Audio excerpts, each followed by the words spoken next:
Okay, तो अब हम फंक्शन शुरू करने वाले हैं। इसमें हम फंक्शंस एंड लाइब्रेरीज के बारे में पढ़ेंगे। So let's start with function. सबसे पहले फंक्शन के एडवांटेज क्या है। इससे जो कोड होता है हमारा इजी टू रीड बनता है। आप कुछ पर्टिकुलर पार्ट को सेपरेट रख सकते हो, जिनका स्पेशल फंक्शंस होगा या स्पेशल काम वो करेंगे। अच्छा, बाय द वे फंक्शंस की पहचान ये होती है कि नेम के आगे आपको ऐसे दो राउंडेड ब्रैकेट मिलते हैं। इसके अलावा वर्क कैन बी डिवाइडेड। आप 4 लोग काम कर रहे हो, 4 लोग अलग अलग फंक्शन बनाओ और फिर बाद में कंबाइन कर दो, ठीक है। क्योंकि फंक्शंस फिर सेपरेटली आप उसे अपने कोड में डालकर कॉल करके यूज़ कर सकते हो। कोड आपका स्मॉल बनता है क्योंकि अगर कोई ऐसा काम है जो बार बार, कोई ऐसा कोड है जो जो आपको बार बार रन करवाना है, तो आप एक फंक्शन बना लो, फिर उसी फंक्शन को आप बार बार कॉल कर सकते हो। चलो, अब फंक्शन होता कैसे है, फंक्शन की डेफिनेशन या फंक्शन को लिखते कैसे हैं। सबसे पहले आप DEF लिखते हो फॉर डेफिनेशन, और यहाँ पे आप फंक्शन का नाम लिखते हो। अगेन फंक्शन का नाम जो मैंने आपको बताया था आइडेंटिफायर के अकॉर्डिंग होगा, ठीक है। तो यहाँ पे मैं कुछ भी नाम लिख सकता हूँ, बीच में स्पेस नहीं होता। इसे मैं थोड़ा क्लोज लिखता हूँ, इसके FUN and this rounded bracket, फिर कॉलन लगेगा। कॉलन लगने के बाद आप यहाँ पे, ये आपका इंडेंटेशन ब्लॉक है, थोड़ा सा आपको इस साइड पे जो भी आपकी स्टेटमेंट है फंक्शन के अंदर वो लिखनी है, और इस तरीके से आपका फंक्शन रेडी हो जाएगा। तो इसी को ही हम बोलते हैं function definition. Function definition. And अब फंक्शन को कॉल कैसे करना है, बस आपको जब भी फंक्शन को यूज़ करना है तो उसका नाम लिख देना है और साथ में राउंडेड ब्रैकेट, और ये फंक्शन कॉल हो जाएगा। मतलब फंक्शन कॉल होने का मतलब क्या है, जैसे ही आप ये लिखोगे तो यहाँ पे प्रेजेंट जितना भी कोड होगा वो रन होने लगेगा। तो ये फंक्शन के बेसिक्स है। अब आगे चलते हैं। ओके, तो हमारे आगे कुछ एग्जाम्पल्स है फंक्शन के, उन्हें देखते हैं। तो फंक्शन एग्जीक्यूट कैसे होता है, अगर जब इंटरप्रेटर कोड को रन कर रहा होता है, वो जैसे ही फंक्शन डेफिनेशन देखता है अपने दिमाग में, आप या फिर अपने अपने पास याद रखता है कि ओके सम टू नो नाम का एक फंक्शन है। अब जब भी कोई कॉल करेगा तो मैं इसके अंदर की जो भी लाइन है इन्हें एग्जीक्यूट करूंगा। तो अभी फर्दर आगे चलते हैं। तो इसके बाद सीधा वो यहाँ पर आ जाएगा, इसके अंदर रन करने के बजाय वो सीधा यहाँ पे आके रन करेगा। अब यहाँ पे कुछ भी होगा कोड वो चलता रहेगा, बट यहाँ पे तो मैंने फंक्शन को कॉल किया है। तो देखते हैं फंक्शन को कॉल होगा तो क्या होगा, एक एक करके अब ये रन होगा। तो A=1, B=2, C के अंदर दोनों ऐड हो गई हैं, एंड प्रिंट C। तो जो भी तो C आपका यहाँ पे 3 होगा तो इसका आउटपुट 3 आ जाएगा। ऑलराइट, फंक्शन का नाम मैंने इसीलिए सम टू नंबर, NO मतलब नंबर लिखा है। तो मीनिंगफुल नेम मैंने लिखने की कोशिश की थी। हमें हमेशा फंक्शन का नाम मीनिंगफुल लिखने की कोशिश करनी चाहिए, बाकी आप नाम तो कुछ भी रख सकते हो। नेक्स्ट, इस वाले फंक्शन में क्या खासियत है, यहाँ पे एग्जैक्टली सेम फंक्शन है, बट यहाँ पे मैंने दो A, B दो वेरिएबल्स लिखे हुए हैं, ठीक है। तो हम इनको क्या बोलते हैं, जब भी फंक्शन डिफाइन हम करते हैं और अंदर कुछ भी दो वेरिएबल्स लिखे रहते हैं, इनको हम पैरामीटर्स बोलते हैं। पैरामीटर्स, ये पैरामीटर्स का क्या काम है, इस वाले फंक्शन के अंदर हमने वैल्यूज को पहले से ही अंदर डाला हुआ था। मैं चाहता हूँ कि जब मैं फंक्शन को कॉल करूँ तो उस टाइम वैल्यूज दूँ, तो इसीलिए मैंने यहाँ पे A, B किया है। तो अब जब भी मैं इस नेम को फंक्शन को कॉल करूँगा, 2, 3 लिखा, तो 2 की वैल्यू अकॉर्डिंगली ऑर्डर वाइज जाएगी। 2 की वैल्यू A पे जाएगी, 3 की वैल्यू B पे जाएगी, ठीक है। और सेम फंक्शन कर रहा है। अब यहाँ पे मुझे A और B को अलग से इनिशियलाइज करने की जरूरत नहीं है। C=A+B हो जाएगा, एंड प्रिंट 3, ये भी आउटपुट 3 दे देगा, बट इसके अंदर हमने पैरामीटर्स लिखा है। और जब हम फंक्शन को कॉल करते हैं तो यहाँ पे क्या लिखे रहते हैं, इनको पैरामीटर्स नहीं, इनको आप आर्ग्यूमेंट्स बोलते हो। तो इन दो को हम याद रखेंगे। एंड थर्ड एग्जाम्पल के अंदर हम पढ़ेंगे रिटर्न के बारे में। सेम कोड है, सेम तरीका कर रहा है, सेम सम कर रहा है, बट यहाँ पे रिटर्न का यूज हुआ है। तो व्हाट इज रिटर्न देखते हैं। तो देखिएगा, ये फंक्शन है, यहाँ पे दो पैरामीटर है, ठीक है। अब हम यहाँ पे पहुंचेंगे आंसर। जब भी मैंने आपको बताया असाइनमेंट ऑपरेटर लगा रहता है, तो सबसे पहले आप लेफ्ट साइड को रीड करते हो और फिर उसकी वैल्यूज़ को आप इसके अंदर डालते हो। तो हम देखते हैं left side, did I say left side, sorry right side, sum to know 2,3, मैं यहाँ पे फंक्शन को कॉल कर रहा हूँ। ये 2 की वैल्यू ए पे जाएगी, बी की वैल्यू 3 पे जाएगी, पहले भी ऐसा ही हुआ था। C is equal to A plus B, ठीक है, सी के अंदर वैल्यू 5 चली जाएगी। अब ये रिटर्न सी क्या करता है, जहाँ से आपने फंक्शन कॉल किया है यहाँ पे आप जो भी लिखोगे वो वैल्यू उधर चली जाएगी। यहाँ मैंने रिटर्न सी किया है मतलब रिटर्न 5, तो मैंने इधर कॉल किया था तो यहाँ पे अब 5 आ जाएगी और ये 5 वैल्यू इस वेरिएबल में चली जाएगी आंसर। तो अब अगर मैं इसके बाद एक लाइन ये लिख लेता प्रिंट आंसर, तो इसमें मेरा आंसर 5 आता। और इन दोनों केसेस में इसमें भी आंसर 5 आएगा क्योंकि मैंने यहाँ पे 2 और 3 सेंड किया है ना, तो यहाँ पे आंसर 5 आएगा। ऑलराइट, तो हमने फंक्शंस देख लिया और 3 एग्जांपल देखे। रिटर्न क्या होता है ये भी देखा, पैरामीटर देखे ए बी, आर्ग्यूमेंट्स भी देखे। और आप यहाँ पे रिटर्न कुछ भी करा सकते हो और इधर पैरामीटर में कोई भी वैल्यू, किसी भी टाइप की वैल्यू ले सकते हो, फ्लोट भी ले सकते हो, कोई लिस्ट भी ले सकते हो, ये सब। सिमिलरली रिटर्न भी आप कुछ भी कर सकते हो।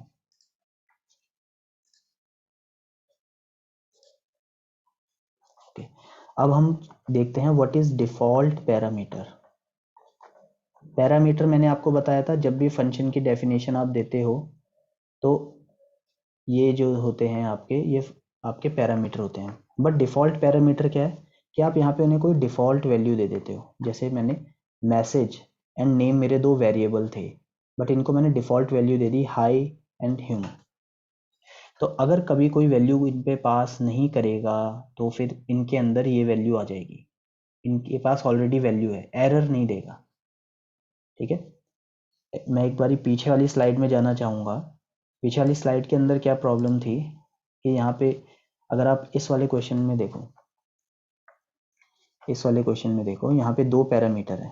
ठीक है, अगर मैं यहाँ पे, ये तो चल जाता, लेट्स से कि इसके बजाय मैं ये लिखता सम टू नो एंड सिर्फ मैं 2 पास करता, तो ये क्या दे देता मुझे, ये मुझे एरर दे देता। क्यों? क्योंकि यहाँ तो 2 पैरामीटर है, मैं एक ही, और मैं यहाँ पे एक आर्ग्यूमेंट भेज रहा हूँ, तो 2 की वैल्यू तो यहाँ चली जाएगी फर्स्ट वाले पे, but what about B, B तो खाली रह जाएगा, तो ये एरर आ जाता है। बट डिफ़ॉल्ट पैरामीटर के अंदर हम क्या कर रहे हैं, डिफ़ॉल्ट पैरामीटर में हमने इन्हें डिफ़ॉल्ट वैल्यू दे दिया, जिस ताकि अगर कभी कोई वैल्यू ना दे पाए तो उसकी डिफ़ॉल्ट वैल्यू यूज़ हो जाए।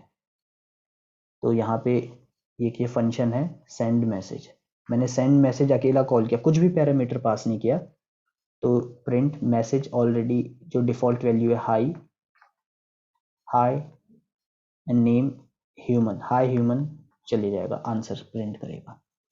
अगर मैं सेंड मैसेज में हेलो सेंड करता हूँ तो ये हमेशा पैरामीटर, जो पहले पैरामीटर को ही पहली वैल्यू मिलती है, तो मैसेज के अंदर हेलो चले जाएगा। तो हाई तो था, अगर कुछ पास नहीं होता तो हाई, बट मैंने हेलो पास कर दिया तो सबसे पहले हेलो चले जाएगा। ये हेलो किसके लिए है, इस मैसेज के लिए, यहाँ पे हेलो आ जाएगा। एंड मैंने दूसरी वैल्यू तो पास नहीं करी, but in this case we won't get any error, name के अंदर डिफ़ॉल्ट वैल्यू जो भी है वो प्रिंट हो जाएगी। एंड थर्ड एग्जांपल देखते हैं, यहाँ पे मैंने दोनों वैल्यू दे रखी है, तो ओके डिफ़ॉल्ट वैल्यू यहाँ पे काम नहीं आएंगी, तो यहाँ पे प्रिंट हो जाएगा हेलो नितिन, जिसमें मैसेज के अंदर हेलो चले जाएगा, नेम के अंदर नितिन चले जाएगा। ठीक है, तो ये था default parameter. Alright, default parameter हो गया। बट डिफ़ॉल्ट पैरामीटर के कुछ रूल्स हैं। रूल ये है कि जब आपके पास बहुत सारे वेरिएबल्स हैं, बहुत सारे पैरामीटर्स हैं, जैसे ही आप पहले पैरामीटर को डिफ़ॉल्ट बनाओगे तो उसके बाद आने वाले सारे पैरामीटर डिफ़ॉल्ट होने चाहिए, वरना आपका एरर आ जाएगा, फंक्शन डेफिनेशन आपकी गलत हो जाएगी। ठीक है, यहाँ मुझे डेफ के साथ फंक्शन नेम भी लिखना चाहिए था वैसे, तो डेफ। तो मेन चीज़ ये है कि अगर पैरामीटर में डिफ़ॉल्ट पैरामीटर शुरू हो गया तो अब उसके बाद सारे एंड तक डिफ़ॉल्ट ही रहेंगे। फॉर एग्जांपल ये अगर मैं डेफ फंक्शन का नाम ये ए इक्वल टू कुछ, मैंने ए कुछ नहीं दिया, बी की वैल्यू 1 एंड सी ऐसी दी है, तो ये गलत है, क्योंकि जैसे ही यहाँ पे डिफ़ॉल्ट पैरामीटर आना शुरू हुआ तो ये सी भी डिफ़ॉल्ट होना चाहिए था। सी क्यों नहीं है? ये भी गलत है क्योंकि ए जैसे ही डिफ़ॉल्ट पैरामीटर हुआ तो बी एंड सी को भी डिफ़ॉल्ट होना चाहिए था, तो इसीलिए मैंने लिखा है आफ्टर फर्स्ट डिफ़ॉल्ट पैरामीटर, ठीक है, आफ्टर फर्स्ट डिफ़ॉल्ट पैरामीटर, उसके बाद all have to be default, ठीक है, सारे डिफ़ॉल्ट पैरामीटर होने चाहिए। तो ये बहुत ही इंपॉर्टेंट रूल है डिफ़ॉल्ट पैरामीटर का, ये आप याद रखेंगे। ओके, तो एक बार इधर देखें कि अभी तक फंक्शन में क्या होता आ रहा था कि अगर आप 2 एंड 3 वैल्यू देते थे तो 2 हमेशा इसे मिलेगी, 3 हमेशा इसे मिलेगी, ठीक है। बट पोजिशनल आर्ग्यूमेंट क्या होते हैं? पोजिशनल आर्ग्यूमेंट में आप ऑर्डर मायने नहीं रखता। जैसे यहाँ पे एक ये डेफिनेशन है फंक्शन की, आपने क्या किया, पहला वाला किसको जाएगा, ए को नहीं जा रहा, मैंने यहाँ लिखा है B equal to 2 and A equal to 3, तो अब यहाँ पे ये वैल्यू बी को जाएगी एंड ये वाली वैल्यू ए को जाएगी, ठीक है। वैसे क्या हो रहा था, पहली वैल्यू ए को, दूसरी वैल्यू बी को, ठीक है, क्योंकि यहाँ का पहला वाला इधर के पहले वाले को मिलेगा। बट इस अगर आप पोजिशनल आर्ग्यूमेंट यूज करते हो तो आप जो वेरिएबल लिखोगे और जो वैल्यू लिखोगे उसी वेरिएबल पे वो जाएगी, उसी पैरामीटर पे वो जाएगी। अच्छा, अब यहाँ पे मैंने ये लिखा है बी इक्वल टू 2 एंड ए, ये गलत क्यों है? ठीक है, क्योंकि आप हमेशा पोजिशनल आर्ग्यूमेंट को एंड में ही दोगे, ठीक है, आप स्टार्टिंग में नहीं दे सकते। सबसे पहले आपके जो कि नॉर्मल वाले होंगे, नॉर्मल पैरामीटर्स होंगे, आप उनको यूज़ करोगे। पोजिशनल वाले आर्ग्यूमेंट हमेशा एंड में रखोगे, ये रूल आपको याद रखना है, ठीक है, इसीलिए ये गलत है। अगर आप ये दोगे fun to be equal to 4 तो ये सही है। बट आप ये पूछ सकते हो फिर इसका फ़ायदा क्या है, क्योंकि 2 वाली वैल्यूज़ तो ए में जाएगी एंड बी इक्वल टू 4, अगर मैं सिर्फ 4 भी लिखता तो भी बी पे जाती, तो ये लिखने का फ़ायदा क्या हुआ? तो ठीक है, तो कोई फ़ायदा नहीं है, बट मैंने आपको ये रूल समझाया है। बट अब आप एक एग्जाम्पल करिए, अगर आपको ये रूल समझ में आ गया है तो इस वाले एग्जाम्पल में क्या आउटपुट आएगा। तो यहाँ पे अगर आप इसे देखो और बताओ, इसमें एरर आएगा,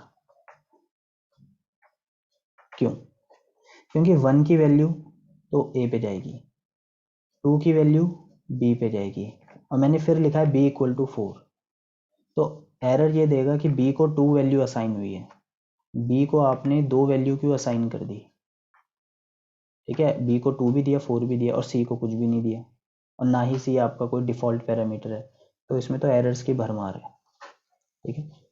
तो ये positional argument and default parameter से इतनी बातें आप ध्यान रखोगे तो कोई प्रॉब्लम होगी नहीं।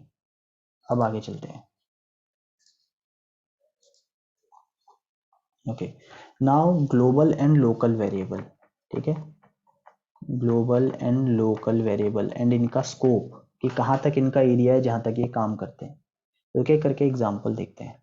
इसका आउटपुट बताएं, x इक्वल टू 5 है, ये बाहर है, देन ये फंक्शन है हमारा, ठीक है, तो फंक्शन पता चल गया, बट कॉल होगा तभी तो इसके अंदर की चीज़ें रन होंगी। मैंने किया प्रिंट एक्स, क्या आएगा आंसर 5, ठीक है, बट अब मैंने फंक्शन को रन किया, अब फंक्शन कॉल होगा, फंक्शन की पहली लाइन प्रिंट एक्स, इसका आंसर क्या आएगा, दरअसल यहाँ से आएगा आपका एरर, ये बोलेगा कि x तो डिफाइंड ही नहीं है, x नॉट डिफाइंड, किस x तो है ही नहीं। तो आप सोच सकते हो x तो मैंने डिफाइन किया था, बट फंक्शन के अंदर, ये इस एरिया के अंदर सिर्फ फंक्शन की बातें ही चलेंगी, यहाँ पे इसे नहीं पता इसके बाहर की दुनिया क्या है, ठीक है। सो इसका ये लोकल एटमॉस्फेयर है, ये यहाँ पे देखेगा लोकली x तो कुछ आया ही नहीं, ना ही पैरामीटर x है, ना ही यहाँ पे x है, तो फिर इसको पता नहीं कि x क्या है। बट अगर आप चाहते हो कि ये याद रखे कि बाहर भी कोई x है या बाहर भी कोई वेरिएबल है, तो हमें इसे ग्लोबल बनाना पड़ेगा, ठीक है। तो ये एग्जांपल आप देख सकते हो, x इक्वल टू 5 फंक्शन, और यहाँ पे मैंने ग्लोबल x लिख दिया है। तो अब देखते हैं इसका कोड कैसे रन होता है। तो ये हमारा फंक्शन है, पहली लाइन ये रीड हुई, फिर ये हमें पता चल गया फंक्शन है। अब हम यहाँ पे आएंगे प्रिंट एक्स, क्या प्रिंट होगा, 5 प्रिंट होगा, क्योंकि इसका स्कोप तो है ही फंक्शन के बाहर हर जगह। अब मैंने फंक्शन कॉल किया, ग्लोबल एक्स की वजह से अब इसको हमने फंक्शन को बता दिया है कि बाहर एक वेरिएबल है एक्स, तो अब इसे पता है, अब बोलोगे प्रिंट एक्स तो ये भी 5 प्रिंट कर देगा। तो सबसे पहले ये वाला 5 प्रिंट होगा, फिर ये वाला 5 प्रिंट होगा। तो इससे आपको ग्लोबल एंड लोकल का कॉन्सेप्ट क्लियर हो गया होगा। अब कुछ और एग्जांपल देखते हैं जिस ताकि ये और क्लियर हो जाए। इसमें देखते हैं क्या, x इक्वल टू 5, ओके ये फंक्शन है प्रिंट x, तो कौन सा 5, यही 5 है, ये प्रिंट कर देगा। देन फंक्शन हमने कॉल किया, अब फंक्शन के अंदर ये जाएगा, फंक्शन पहली लाइन ये x इक्वल टू 3, क्या ये x एंड ये x सिमिलर है? नो, क्योंकि ये लोकल x है, ठीक है, ठीक है, और ये कोई बाहर वाला x है, तो ये यहाँ पे x की वैल्यू 3 है, चल जाएगा, मैंने इनिशियलाइज कर दिया। यहाँ पे बोलेगा प्रिंट x प्लस 3, तो ये इस वाले 3 पे 3 ऐड करेगा, मतलब 6, तो इससे आंसर 6 आएगा। तो मेरा आउटपुट में सबसे पहले 5 आएगा, फिर उसके बाद आउटपुट में 6 आएगा, ठीक है। बट अगर मैं चाहता हूँ कि ये बाहर वाले x में ही चेंज हो, तो यू गेस इट राइट, मुझे ग्लोबल का यूज़ करना पड़ेगा। यहाँ पे देखते हैं, x इक्वल टू 5 दे रखा है, फंक्शन डिफाइन किया हुआ है, प्रिंट x तो 5 ही प्रिंट होगा, फिर फंक्शन को कॉल किया मैंने, अब ग्लोबल x कर दिया है। ग्लोबल x करने से ये इसका x अब लोकल नहीं रहेगा, अब ये x जब मैं 3 कर रहा हूँ तो ये बाहर वाले x में ही 3 होगा, मतलब x की कोई वेरिएबल थी जो यहाँ पे 5 हो चुकी थी, मैंने प्रिंट भी x किया तो 5 आ गया, फंक्शन कॉल किया, फंक्शन में ग्लोबल x हुआ तो ठीक है। अब यहाँ पे अंदर कुछ भी चेंज हुआ, जैसे x इक्वल टू 3, तो ये x की जो ओरिजिनल वैल्यू है, एक ही वैल्यू है अब x, उसी में चेंज होगा, कोई लोकल वेरिएबल नहीं है, ये अब ग्लोबल है, ठीक है, it's not local, it's global. और अब मैं यहाँ पे प्रिंट करूँगा तो इसमें भी आंसर 6 आएगा, बिकॉज मैंने यहाँ पे वैल्यू चेंज कर दी थी, x की वैल्यू 3, इधर भी आंसर वैसे 6 आएगा, बट आउटपुट दोनों में सेम आया है, बट कैसे आया ये जानना बड़ा ज़रूरी है, ये जानना बड़ा ज़रूरी है, ठीक है। तो आई होप ये एग्जांपल्स आपको समझ में आ गए होंगे। कॉन्सेप्ट समझना बहुत इंपॉर्टेंट है, अगर आपने कॉन्सेप्ट समझ लिया तो सारे क्वेश्चन इसके आसानी से हो जाएंगे। नेक्स्ट, ओके, फंक्शंस का लास्ट पार्ट है वो है पाइथन स्टैंडर्ड लाइब्रेरी। तो इसमें देखते हैं क्या है, फंक्शन दो तरीके की होती हैं, एक स्टैंडर्ड लाइब्रेरीज होती हैं, एक यूज़र डिफाइंड फंक्शन होता है। अभी तक हम जो फंक्शंस देख रहे थे वो यूज़र डिफाइंड थे, तो ये तो हम ऑलरेडी कर चुके हैं। अब स्टैंडर्ड लाइब्रेरी के अंदर कुछ तो होती है बिल्ट इन, मतलब कुछ फंक्शंस होते हैं जो आप यूज़ करते हुए आ रहे हो, आराम से काफ़ी टाइम से यूज़ कर रहे हो, आप प्रिंट को यूज़ कर रहे हो, आपने लिस्ट देखा था, और बहुत सारे फंक्शंस आपने देखे थे जब हम लिस्ट, टपल, डिक्शनरी ये सब पढ़ रहे थे। बट कुछ ऐसे फंक्शंस हैं जो आप डायरेक्टली यूज़ नहीं कर सकते, आपके लिए आपको पहले कंप्यूटर को बताना पड़ेगा कि हम ये मॉड्यूल यूज़ कर रहे हैं, only then you will be able to use those function. तो आगे चलते हैं, देखते हैं कौन कौन से बिल्ट इन फंक्शन है जो आप यूज़ कर रहे हो। इनमें से आपने काफ़ी फंक्शन देखे होंगे, इनपुट, प्रिंट आपने देखा है, ये सारे डेटा टाइप कन्वर्जन के लिए हैं, अगर आपको एक्सप्लिसिटली टाइप कन्वर्ट करना है, ठीक है। आपने लेन देखा है, रेंज देखा है, अगर आप टाइप फंक्शन यूज़ करते हो तो ये वेरिएबल का टाइप बता देता है कि किस टाइप का ये वेरिएबल होगा। ये सारे फंक्शंस आपने देखे नहीं है, बट ये बड़े कॉमन है, इनको देखते हैं। ये सब आपके जो हैं बिल्ट इन फंक्शन है, जो पहले से आपके फंक्शंस पड़े हुए हैं, तो देखते हैं इनको यूज़। आपको सिर्फ यहाँ पे आउटपुट देखना है, तो अगर आप ABS का यूज़ करते हो, ABS4, तो ये आपको एब्सोल्यूट वैल्यू देता है, मतलब आपका माइनस वाइनस सब हटा के पॉजिटिव वैल्यू दे देता है, एब्सोल्यूट वैल्यू। तो देखो ABS4 दिया, ABS minus 5.7 then div mod 7/2 क्या करता है आपका, 7 को 2 से डिवाइड करेगा एंड एक टपल देगा जिसमें सबसे पहले क्वेश्चन होगा और बाद में रिमाइंडर होगा। देन मैक्स क्या करता है, अगर आप यहाँ पे कोई भी सीक्वेंस डालो तो उसमें मैक्सिमम वैल्यू प्रोवाइड कर देगा। अगर आपने यहाँ पे स्ट्रिंग डाली तो एस, इनमें से जिसकी एस्काई वैल्यू सबसे ज़्यादा होगी, आपको पता है हर लेटर के साथ एक एस्काई वैल्यू एसोसिएटेड होती है, तो ये जिसकी मैक्सिमम होगी वो दे देगा। जैसे इन सब में y की ज़्यादा थी, स्मॉल y की। यहाँ पे देन मिनिमम को भी आप यूज़ कर सकते हो, मिनिमम वैल्यू दे देगा वैसे ही। पाव 5,2 ये भी आप यूज़ कर सकते हो। वैसे इसके लिए हमने ये वाला ऑपरेटर भी यूज़ किया था, एक ही बात है, दोनों में से कुछ भी यूज़ कर सकते हो, या तो ये फंक्शन या फिर ये ऑपरेटर, आंसर एक ही देगा। ठीक है। एंड सम, आप कोई लिस्ट डालो, यहाँ पे कोई सीक्वेंस डालो। सीक्वेंस बोल रहा हूँ तो आपको पता है ना सीक्वेंस के अंदर क्या आते हैं, तो नंबर्स डालोगे, सीक्वेंस में अगर नंबर्स होंगे तो सम करके दे देगा। सिमिलरली लेंथ तो हम बहुत बार देख चुके हैं, लेंथ बता देता है या फिर नंबर ऑफ एलिमेंट्स बता देता है। ठीक है। एंड ओके, तो ये सारे तो वो फंक्शन हो गए जो आपके पहले से एग्जिस्ट करते थे। अब हम पढ़ेंगे व्हाट इज मॉड्यूल। तो कुछ फंक्शंस जो होते हैं पाइथन की, कुछ स्पेशल फाइल्स होती हैं वहाँ पे पड़े हुए हैं, तो उनसे लेने के लिए आपको क्या करना पड़ेगा, इंपोर्ट करना पड़ेगा। तो जैसे मैं एक बताता हूँ कि एक फाइल है मैथ, तो आपको हमेशा पाइथन के स्टार्टिंग में लिखना पड़ता है इंपोर्ट मैथ। जब आप इंपोर्ट मैथ लिखोगे तो मैथ में पड़े जितने भी फंक्शंस हैं आप उन्हें यूज़ कर सकोगे। जैसे मैथ डॉट सील, अब आप यहाँ पे करोगे तो ये इससे मैक्सिमम इंटीजर दे देगा, इससे ठीक अगला मैक्सिमम इंटीजर, जैसे -9, मैथ सील 9.7 तो 10 दे दिया। सिमिलरली मैथ डॉट फ्लोट, तो आप देख रहे हो मैथ डॉट, तो इस मैथ की वजह से हमने इंपोर्ट किया है। अगर मैं मैथ को इंपोर्ट नहीं करता, मैं इंपोर्ट मैथ नहीं लिखता, तो ये सब मैं नहीं लिख पाता, ये सब मैं यूज़ नहीं कर पाता। तो ये लोएस्ट इंटीजर दे देगा, मैथ डॉट फ्लोट 4.54 दे दिया। ठीक है। Math dot F A B S, तो ये आपको एब्सल्यूट वैल्यू दे देगा, ये ए बी एस जैसा काम कर रहा था वैसे ही ये भी काम कर रहा है। फैक्टोरियल निकालना है तो मैथ डॉट फैक्टोरियल, नंबर डालो, इसका फैक्टोरियल आपको दे देगा। ठीक है। एफ डॉट मॉड, आप ये करोगे तो आपका ये रिमाइंडर दे देगा, आपको मॉड्यूलस करके दे देगा। ठीक है। ये साइन भी साइन के साथ देता है, तो आपको पता है ये वाला साइन ये रिमाइंडर देता है, वही ये काम कर रहा है। Math dot G C D, आप दोनों का एच सी एफ निकाल के दे देगा, ग्रेटेस्ट कॉमन डिवाइजर निकाल के दे देगा जब भी आप जो भी दो नंबर डालोगे। ठीक है। एंड मैथ डॉट पाव, ये आप करोगे तो पावर दे देगा, ये बिल्कुल वैसे ही जैसे ऊपर वाला पाव यूज़ किया था हमने। स्क्वायर रूट के लिए मैथ डॉट स्क्वायर रूट, ऊपर स्क्वायर रूट के लिए नहीं था, कभी कभार जरूरत पड़ती है स्क्वायर रूट की, तो इसके लिए आपको इंपोर्ट मैथ कराना होता है, math dot S Q R T आप यूज़ कर सकते हो। Then math dot sine cos, ऐसे और भी बहुत सारे एग्जाम्पल होते हैं, इनसे आप साइन कॉस की वैल्यू निकाल सकते हो।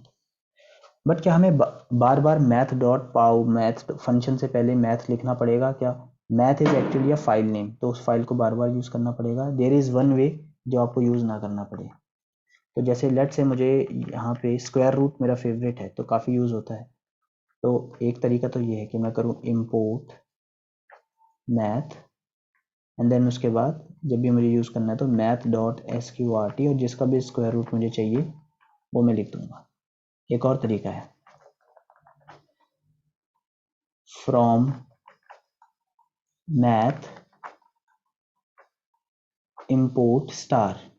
अगर आपने ऐसा कर दिया तो मैथ की जितनी भी फंक्शन है आप उन्हें खुले तरीके से यूज़ कर सकते हो। एस क्यू आर टी 16, आप इसे फ्रीली यूज़ कर सकते हो। बट इसमें एक लिमिटेशन ये है कि ये सारी फाइल्स को लेकर मेमोरी में रख देता है, मेमोरी को काफ़ी आप कह सकते हो कि काफ़ी स्पेस एक्वायर कर लेता है। तो मुझे तो एक ही फंक्शन चाहिए, तो उसके लिए मैं क्या करूँगा, क्या एक तरीका है कि मुझे कि मेमोरी भी जो है पूरी ना भरे, मतलब मेमोरी की जगह भी बच जाए और मेरा सिर्फ एक S Q R T function भी यूज़ हो जाए और मुझे उसका मैथ यूज़ भी ना करना पड़े, नाम भी ना लिखना पड़े, तो एक तरीका ये भी है। तो ये तीन तरीके आपको याद रखने हैं इंपोर्ट करने के। एक फ्रॉम मैथ इंपोर्ट, आप यहाँ पे फंक्शन नेम यूज़ कर सकते हैं, S Q R T. Let say कि एक और फंक्शन यूज़ करना है, एक और क्या यूज़ करें, पाव यूज़ कर लेते हैं, पी ओ डब्ल्यू आपने यूज़ कर लिया, एक और आपने साइन यूज़ कर लिया, ये सब। अब आप इन सब फंक्शंस को यूज़ कर सकते हो। तो मैंने यहाँ पे स्टार नहीं लगाया, मतलब मैंने यहाँ पे सारे फंक्शंस को नहीं ले लिया, सिर्फ 3 फंक्शंस को ही लिया। अब मैं इन्हें यूज़ कर सकता हूँ। SQRT 16 एंड ऑल सारे आप एक एक फ्रीली यूज़ कर सकते हो बिना मैथ लिखे। तो ये 3 तरीके होते हैं इंपोर्ट करने के, ठीक है, मैथ फाइल से। ऑलराइट, तो जैसे हमने मैथ पढ़ा कि आप इंपोर्ट मैथ करके इन सारे फंक्शंस को यूज़ कर सकते हो, उसी तरीके से रैंडम भी होता है, ठीक है। इसको देखते हैं, ये भी इम्पोर्टेंट है, पता होना चाहिए। तो आपको इंपोर्ट रैंडम करना पड़ेगा। तो आप कौन कौन से फंक्शन यूज़ कर सकते हो? एक तो random dot random, what will it do, ये क्या करेगा, 0 से लेके 1 के बीच में रैंडम नंबर जनरेट करके आपको दे देगा। देख सकते हो ये फ्लोट के टर्म में देता है। रैंडम डॉट रैंड इंट क्या करता है, आप 2 वैल्यू डालोगे, इन दोनों के बीच की वैल्यू देगा, इंक्लूडिंग 3 एंड 7। ये 3 एंड 7 को इंक्लूड करके देता है, मतलब ये 3, 4, 5, 6 एंड 7, 1, 2, 3, 4, 5, इनमें से कोई भी रैंडम वैल्यू आपको दे देगा। तो ये है rand int, random dot rand int. एक होता है रैंडम डॉट रैंड रेंज। अगर आप इसे 5 करोगे तो ये क्या करेगा, 0 से लेके 5 के बीच में आपको कोई भी वैल्यू दे देगा, 0 से 5 के बीच में। रैंडम डॉट रैंड रेंज 2,7, इसके अंदर ये वैल्यू आपको 2 एंड 7 के बीच में देगा, बट इसमें 2 तो इंक्लूड करता है, 7 इंक्लूड नहीं करेगा, मतलब 2, 3, 4, 5, 6, सिर्फ इतनी ही वैल्यू ये आपको देगा, ठीक है। ऑलराइट, सिमिलरली स्टैटिस्टिक्स भी है। अगर आप इंपोर्ट स्टैटिस्टिक्स करोगे तो आप क्या क्या यूज़ कर सकते हो, मीन फंक्शन आप लोगे, इसका मीन बता देगा। मीडियन, लिस्ट डालोगे मीडियन बता देगा। मोड डालोगे मोड बता देगा, ठीक है। तो ये सारे जो है इंपोर्ट हमने क्या क्या करे, math, import and random, import statistics, और उनके जो भी इंपॉर्टेंट फंक्शंस है वो भी हमने यहाँ पे देख लिए, ठीक है। तो ये लाइब्रेरीज होती है। तो मैथ, रैंडम एंड स्टैटिस्टिक्स, ये सब आपकी लाइब्रेरी थी। एंड यस, इसके अलावा तो यहाँ पे और कुछ इतना इम्पोर्टेंट नहीं है। तो फंक्शंस आपका कंप्लीट हो गया है। अब लास्ट पार्ट बचा है इस क्रैश कोर्स का, वो होगा फाइल हैंडलिंग, जो कि नेक्स्ट क्लास में होगी। Thank you.